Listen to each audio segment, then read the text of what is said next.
Hello guys, welcome to my channel और मैं हूं आपका एडुकेटर अरविंद। आज की इस वीडियो में हम डिस्कस करने वाले हैं हाउ टू सॉल्व पजल। देखो, जब भी हम बात करते हैं किसकी, बैंक एग्जाम की, तो बैंक एग्जाम में सबसे ज़्यादा जो चिंता का विषय होता है वो होता है पजल के लिए। ठीक है, तो पजल से बिल्कुल मत घबराना। मैं यहाँ पर बिल्कुल ज़ीरो लेवल से स्टार्ट करूँगा और हम बिल्कुल हाई लेवल तक पहुँचेंगे। ठीक है, तो ये हमारी फर्स्ट वीडियो है पजल के रिगार्डिंग। और इसमें आज की इस वीडियो में हम जो डिस्कस करेंगे वो होंगे हमारे पास दो अलग अलग टाइप की पजल। इसमें हम बिल्कुल बेसिक से स्टार्ट करेंगे। इसमें मैं बताऊंगा कि हमारा सॉल्व करने का तरीका क्या होता है और अप्रोच क्या होनी चाहिए हमारे पास। ठीक है, तो चलिए फिर शुरू करते हैं। और शुरू करने से पहले एक रिक्वेस्ट, अगर आप मेरे चैनल पर नए हैं तो मेरे चैनल को सब्सक्राइब करिएगा। देखो, यहाँ पे हमारे पास आती है पहली पजल। ठीक है, ये पजल थोड़ा सा टाइम ले सकती है क्योंकि मैं इसको अच्छे से डिटेल में एक्सप्लेन करूंगा। ठीक है, तो घबराने की कोई बात नहीं है। तो देखो, यहाँ पे जैसे कि लिखा हुआ है, in an international meet representative ABCDEFG और H फ्रॉम 8 डिफरेंट कंट्रीज। देखो, यहाँ पे मतलब ये हुआ कि यहाँ पे 8 लोग हैं, अलग अलग कंट्रीज से हैं। ठीक है, Thailand, France, Holland, Austria, US, Spain, India and Germany. ये इन्होंने इनकी 8 कंट्री दी हैं कि जो ये यहाँ से बिलोंग करते हैं। आगे लिखा है कि seat around in circular table facing the centre. अब देखो, ये वाली जो लाइन है ये हमारे काम की है, circular table facing the centre. मतलब ये जो हमारे पास 8 लोग हैं ये एक गोले में बैठे हैं और इनका फेस जो है वो कहाँ पर है, सेंटर की तरफ है। तो हम क्या करेंगे, हम एक गोला ना बना के हम कुछ लाइंस बनाते हैं। ठीक है, हम क्या करेंगे, लाइन बनाएंगे और ये कुछ इस तरीके से हमने लाइन बनाई। इसी में हम अपने 8 बंदों को एडजस्ट करेंगे।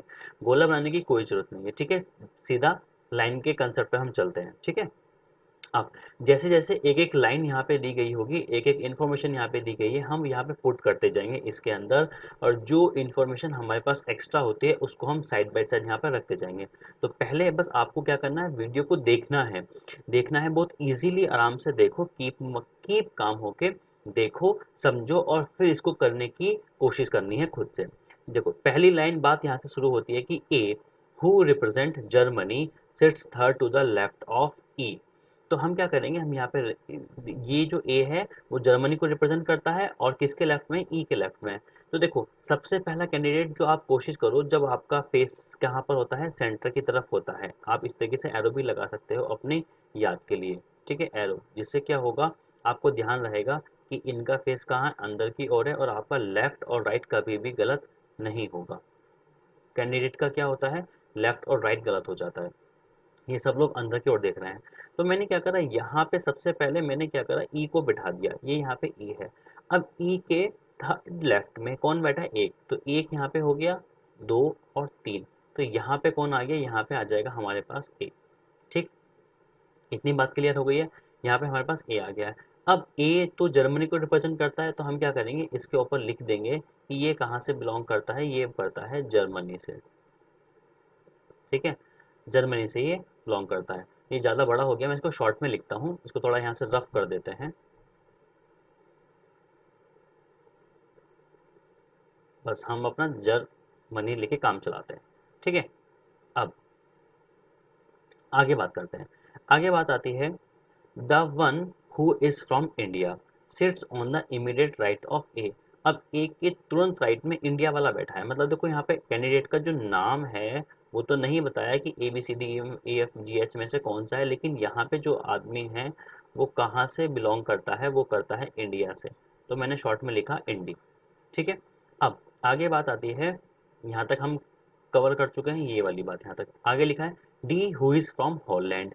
डी, डी को क्या है, डी क्या है, ये हॉलैंड से बिलोंग करता है।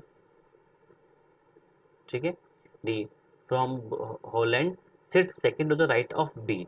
अब देखो, यहाँ इस अरेंज में हमने कहीं पर भी बी नहीं रखा है। तो जब हमने बी नहीं रखा तो हम इसको अरेंजमेंट नहीं कर पाएंगे। हम क्या करेंगे, साइड में करेंगे, यहाँ पे second to the right of B, B के सेकंड राइट में। मैंने क्या करा, मैंने कुछ इस तरीके से लिखा कि अगर यहाँ पे मेरे पास बी बैठेगा तो बी के राइट में जाएगा और उसके बीच में कैंडिडेट आएगा। मैंने एक को बना के इसमें सर्कल कर दिया। और डी है वो कहाँ बिलोंग करता है, वो हॉलैंड को बिलोंग करता है। ठीक है, आगे बात करते हैं। आगे दिया गया है कि B is not an immediate neighbour of E. अब देखो बी जो है हम कहाँ कहाँ नहीं रख सकते, वो इन्होंने बोला है कि बी हम कहाँ नहीं रख सकते, ई के पास में नहीं रख सकते। तो देखो ये आपको बड़े ध्यान से सोचना है। देखो हम बी यहाँ नहीं रख सकते, अगर हम यहाँ नहीं रख सकते तो बी यहाँ पे भी नहीं आएगा। मतलब ये दोनों जो पोजीशन है, ये दो ऐसी पोजीशन है कि यहाँ पे बी नहीं आ सकता। ठीक है, अगर यहाँ पे बी नहीं आ सकता तो अब आप ये रखने की कोशिश करो, अगर आप यहाँ रखते हो बी, अगर आप इस पोजीशन में बी को रखते हो तो बी का सेकेंड राइट डी यहाँ पे बन जाएगा, मतलब ये एक पॉसिबिलिटी है कि बी यहाँ पे आ जाएगा।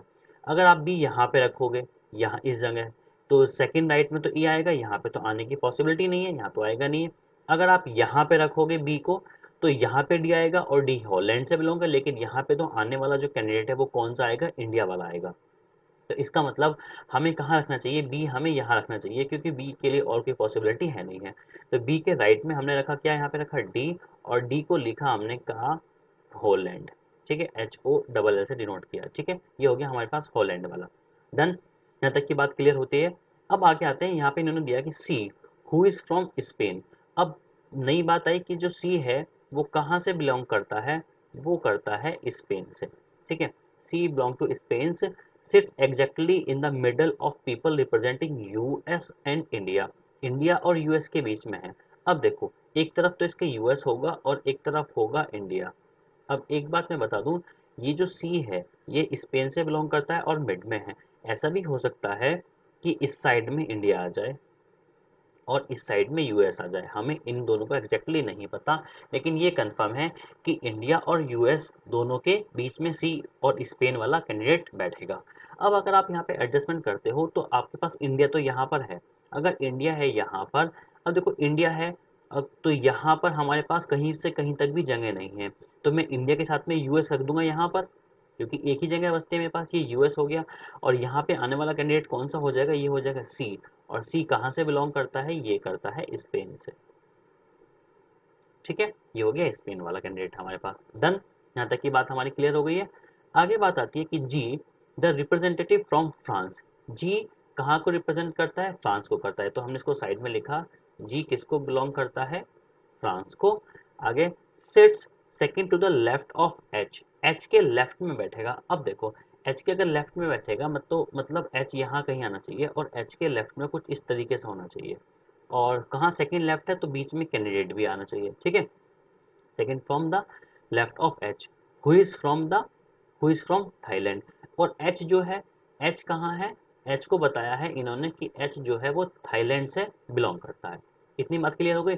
अब हमारे पास इन दो कैंडिडेट को रखना है और इन दोनों के बीच में एक आएगा, और उसको भी हम ऐसे रखेंगे कि एच के लेफ्ट में हमारे पास जी आए। तो अगर मैं पोजीशन देखूं तो मेरे पास यहीं पे पोजीशन बचती है कि अगर मैं यहाँ पे एच रख देता हूँ तो एच का लेफ्ट, ये लेफ्ट हो जाएगा यहाँ पर, तो यहाँ पे मैं क्या रख सकता हूँ, जी। और जी कौन सा हो जाएगा, ये हो जाएगा मेरे पास फ्रांस। ठीक है, ये हो जाएगा मेरे पास फ्रांस। और एच क्या था मेरे पास, ये हो गया है थाईलैंड, मैंने इसको लिखा केवल थाई। ठीक, यहाँ तक की बात क्लियर। अब हमारे पास पूरी की पूरी हमने पजल पढ़ ली है, बात खत्म है। अब कुछ मिस इन्फॉर्मेशन है, जैसे कि यहाँ पे मेरे को नाम बचा हुआ है और यहाँ पे एक कंट्री बची हुई है। तो देखो इस कंडीशन में क्या करते हैं, हमेशा एक बात ध्यान रखना, ये इस तरह के एक या दो इन्फॉर्मेशन बच जाती है जो कि आपको अपनी कंप्लीट करनी होती है खुद से। अब हमारे पास सारी कंट्रीज के नाम रख चुका हूँ मैं और एक कंट्रीज के नाम बचा हुआ है, कौन सा बचा हुआ है, जैसे कि थाईलैंड हम रख चुके हैं, फ्रांस हो गया, हॉलैंड हो गया, ऑस्ट्रिया, आई थिंक ऑस्ट्रिया नहीं आया अभी तक, तो ये जो है कंट्री यहाँ पे ये आ जाएगी मेरे पास क्या, ऑस्ट्रिया। ठीक है, ऑस्ट्रिया आ जाएगी। और अब ये जो कैंडिडेट है यहाँ पे, कैंडिडेट कौन सा बचा है, ए हो गया है मेरे पास, बी है यहाँ पर, ये सी है, और डी ये है मेरे पास। ये आपको दिखाई नहीं दे रहा होगा, मैं इसको अलग कलर में डिनोट कर देता हूँ। देखो ये यहाँ पे ये वाला डी है, ठीक है, डी, ई और एफ, एफ नहीं आया आई थिंक, तो यहाँ पे हो जाएगा मेरे पास एफ कैंडिडेट हो जाएगा। डन, तो ये हमारी पजल हो जाती है पूरी। ठीक है, तो देखो ये इसको करने का तरीका था, ये जो इन्फॉर्मेशन हम यहाँ पे रख सकते हैं तो उसको हाथों हाथ अरेंज करते हैं, और जो नहीं रखते हम उसको यहाँ पे इस तरीके से लिखते जाते हैं, और इसको कहते हैं नोटेशन फॉर्म। कि जो हमारे पास एक्स्ट्रा इन्फॉर्मेशन होती है जिसको हम नहीं रख पाते, तो उसको हम क्या करते हैं, नोटेशन के फॉर्म में इस तरीके से नोट कर लेते हैं। उसका क्या फ़ायदा होता है कि बाद में ये वाली इन्फॉर्मेशन इस पजल के अंदर पुट करने में हमें क्या होती है, आसानी हो जाती है। क्लियर, तो देखो ये करने का बिल्कुल ईजी मेथड होता है। जो चीज़ हमारे पास है उसको पहले आप रखिएगा, जो भी आपका सेटिंग अरेंजमेंट है, और साथ में क्या करिएगा, जो आपके पास एक्स्ट्रा होता है उसको आप साइड बाय साइड में रखे जाइएगा और बाद में उसको हम कंप्लीट कर लेते हैं। क्लियर? तो ये पजल हमारा होता है कंप्लीट। अब इससे पूछे जाने वाले क्वेश्चन, अब देखो यहाँ पर ये क्वेश्चन पूछे गए हैं। आप लोग एक काम करिएगा, यहाँ पर तो मैंने पजल बना के दिखाई है, आपको खुद से ट्राई करना है और खुद से ट्राई करने के बाद इसी पजल पर बेस 3 क्वेश्चन तो यहाँ पर हैं और 2 क्वेश्चन यहाँ पर हैं। इन पांचों क्वेश्चन के आपको आंसर मुझे कमेंट में देने हैं, क्योंकि इन पांचों क्वेश्चन के जो जवाब हैं वो इस पजल के अंदर ही छुपे हुए हैं। तो मैं आपसे उम्मीद करता हूँ कि आप इस वीडियो को आराम से देखेंगे, समझेंगे, इसको खुद से सॉल्व करेंगे और फिर अपने आंसर को मार्क करेंगे, पांचों के पांचों क्वेश्चन, और मार्क करने के बाद मुझे कमेंट में जरूर लिखेंगे। ठीक है, चलिए फिर शुरू करते हैं अपनी दूसरी वाली पजल। ये आपके क्वेश्चन है। आप, मैं 2 मिनट के लिए वीडियो रोकता हूँ, चाहे आप वीडियो को पॉज करके इसका स्क्रीनशॉट ले लो, जिससे आपको बाद में करने में क्वेश्चन को आसानी हो। ठीक है, 3 क्वेश्चन यहाँ पर हैं और 2 क्वेश्चन ये हैं यहाँ पर। क्लियर? तो आपको इन पांचों के पांचों क्वेश्चन के आंसर मुझे कमेंट में लिखने होंगे। चलिए, उम्मीद करता हूँ आपने बिल्कुल कर लिया होगा। अब हम शुरू करते हैं अपनी सेकंड वाली पजल। तो चलिए शुरू करते हैं फिर अपनी दूसरी पजल। दूसरी पजल में हमें दिया गया है 8 friend Q R S T V W Y and Z are sitting around a circular table facing the center। हम क्या करेंगे, हमारे पास 8 कैंडिडेट हैं। 8 कैंडिडेट के लिए हम क्या करेंगे, अपना लाइंस बना लेंगे। ये हमने अपनी 8 कैंडिडेट के सेटिंग के लिए जगह बना दी है। There are 3 male. अब देखो यहाँ पे इन्होंने मेंशन किया है कि हमारे पास क्या है, 3 मेल हैं। ठीक है, और आगे दिया है 5 female in the group of friend, और यहाँ पे क्या है, 5 क्या है, फीमेल्स हैं। ठीक है, 5 क्या है यहाँ पर, फीमेल है। No two male, no two male are immediate neighbour of each other, मतलब कि 2 मेल एक साथ नहीं बैठ सकते, इस बात का आप ध्यान रखेंगे। ठीक है, अच्छा एक बात मैं बता दूं, यहाँ पर हम क्या करेंगे, अपने पजल के अंदर जहाँ पर भी मेल और फीमेल होगा तो मेल को हम डिनोट करेंगे प्लस के साथ में और फीमेल को डिनोट करेंगे हम माइनस के साथ में। ठीक है, चलिए अब आगे की इंफॉर्मेशन पढ़ते हैं। असली क्वेश्चन शुरू होता है अब। ये तो हमारे पास एक इंफॉर्मेशन थी। ठीक है, आगे लिखा गया है कि W sits second to the right of his wife. मान लो, सॉरी ये वी है कि वी की वाइफ, मैंने क्या करा, वी की वाइफ यहाँ पर है। ठीक है, वी की ये मैंने लिखा वाइफ। ठीक है, ये ऐसे लिखा वीज वाइफ। ठीक है, वीज वाइफ यहाँ पर है तो वी यहाँ पे आ गया। V sit second to right of wife, अपनी पत्नी के सेकंड राइट में है। अब देखो मैं क्या करूँगा, इनको अलग कलर से इनके जेंडर को डिफाइन कर देता हूँ। ये वाइफ है तो ये क्या है, माइनस है, और ये क्या होगा, प्लस हो जाएगा। डन। चलो अगली बात करते हैं। अगली बात हमारे पास आती है कि S sits third to the right of V, third to the right of V. अब हमारे पास यहाँ पे वी रखा है तो यहाँ से हम थर्ड राइट में लेके जाएंगे एस को, तो एक पोजीशन, 2 पोजीशन और थर्ड पोजीशन पे यहाँ पे आ जाएगा हमारे पास, क्या आ जाएगा, ये आ जाएगा, एस आ जाएगा। देखो अभी एस का कोई जेंडर डिफाइन नहीं है तो आप कुछ भी मेंशन नहीं करेंगे। आगे लिखा है यहाँ पे W sits second to the right of her husband. अब देखो यहाँ पे मेरे पास क्या है कि डब्ल्यू सिट्स, डब्ल्यू क्या है, sits second to the right of her husband. Her husband मतलब कि जेड क्या है, प्लस है, और ये क्या है, माइनस है। और ये यहाँ पे इसके सेकंड राइट में इन दोनों के बीच में एक कैंडिडेट है, और ये क्या है, ये इसकी वाइफ है। ठीक है, ये इसकी जेड की वाइफ है। आगे इंफॉर्मेशन दी है कि Z is not neighbour of वीज वाइफ। तो जेड जो है वो वी की वाइफ के पास नहीं बैठेगा। अगर वी की वाइफ के पास नहीं बैठेगा तो देखो जेड यहाँ नहीं बैठेगा और जेड यहाँ पे भी नहीं बैठेगा। इन दोनों पोजिशन में जेड बैठ नहीं सकता। ठीक है, अगर मैं जेड को यहाँ बैठा दूं, अब देखो जेड यहाँ बैठ नहीं सकता, इस जगह बैठेगा नहीं। क्यों नहीं बैठेगा, क्योंकि ये प्लस है, फिर जेड भी प्लस हो जाएगा, यहाँ पे आने की कोई संभावना नहीं है। बची मेरे पास क्या, एक पोजिशन अगर यहाँ बच गया। अगर मैं यहाँ बैठाता हूँ जेड को प्लस कर, तो जेड के राइट में कौन आएगा, डब्लू आएगा। ये डब्लू है और ये क्या है, माइनस है। मैं इसको अलग कलर से डिनोट करता हूँ। ये हमारे पास हो गया, ये हुआ माइनस, और जेड हो गया हमारे पास, ये है प्लस। ठीक है, अब ये यहाँ से इसको रफ करता देता हूँ, ये वाली। अब आगे बात करते हैं। इतनी बात खत्म हो गई हमारे पास। आगे लिखा गया T is a male member. तो टी मेरे पास क्या है, टी को मैंने प्लस डिनोट कर रहा, प्लस का मतलब क्या होगा, मेल मेंबर, ठीक है, टी क्या है, मेल मेंबर।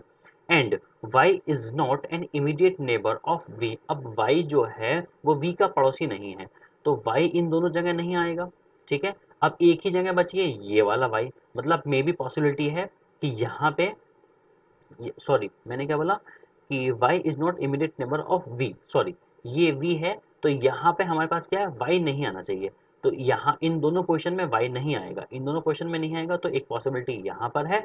अब देखो यहाँ पे लिखा गया है वीज वाइफ, तो वीज की वाइफ का नाम नहीं है, तो एक पॉसिबिलिटी यहाँ पे भी हो जाएगी, मतलब इन दोनों जगह में कहीं से भी एक जगह में y आ सकता है, ठीक है, इस बात को ध्यान रखेंगे। आगे लिखा है कि r sits second to the right of o, अब मेरे पास जो r है वो राइट है किसके, ओ के, कौन सा राइट है, सेकंड राइट है, मतलब एक कैंडिडेट बीच में आएगा। अब इन दोनों को भी सेट करना है।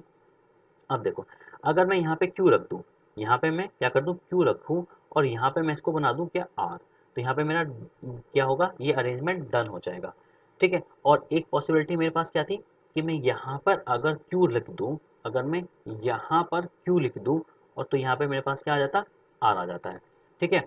अब हम इनका क्या करते हैं, जेंडर को डिफाइन करते हैं।